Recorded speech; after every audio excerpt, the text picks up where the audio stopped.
Hello everyone, কেমন আছো সবাই? আশা করি সবাই খুব ভালো আছো। আমার ভিয়েতনামের আরও একটি নতুন ব্লগে সবাইকে স্বাগত জানাই। আজ ভিয়েতনামে আমাদের 9 নম্বর দিন, আর সকাল সকাল আমরা বাস ধরে বেরিয়ে পড়েছিলাম নিমবিনের উদ্দেশ্যে।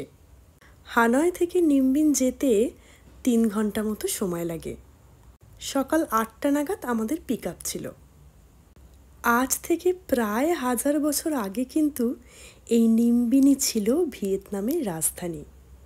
1000 বছর আগে চায়নাদের দখলে ছিল এই ভিয়েতনাম, আর তারপর যখন ভিয়েতনাম স্বাধীন হয় তখন নিমবিনেই গড়ে ওঠে ভিয়েতনামের রাজধানী, যেটা এনশিয়েন্ট ক্যাপিটাল নামে পরিচিত। আজ আমাদের প্রথম গন্তব্য এই এনশিয়েন্ট ক্যাপিটাল। আর এই এনশিয়েন্ট ক্যাপিটালে যাওয়ার জন্য আমাদের ওনারা দিয়েছিল 2 রকমের অপশান, একটা তো বাসে করে আর একটা এই সাইকেল রাইড করে। আমরা এই সাইকেলিংকেই বেছে নিয়েছিলাম। দানাংয়ে তো আপনারা দেখেইছেন যে আমরা স্কুটি রেন্ট নিয়ে দানাং শহরটা ঘুরেছিলাম, সেটা একটা অন্য রকমের অভিজ্ঞতা ছিল।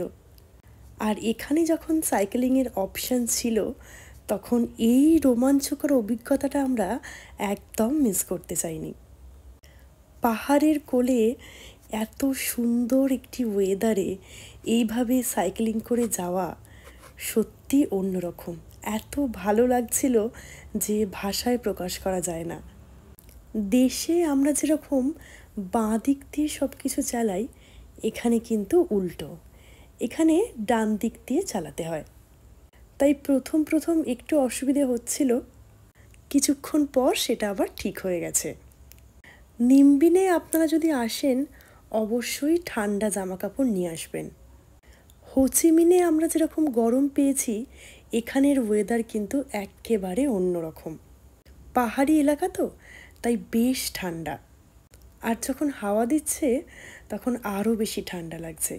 তবে এই সাইকেলিং করার সময় খুব বেশি যে ঠান্ডা লাগছিল তা নয়, কারণ যেহেতু আমরা সাইকেলটা চালাচ্ছিলাম তাই একটু গরমও লাগছিল।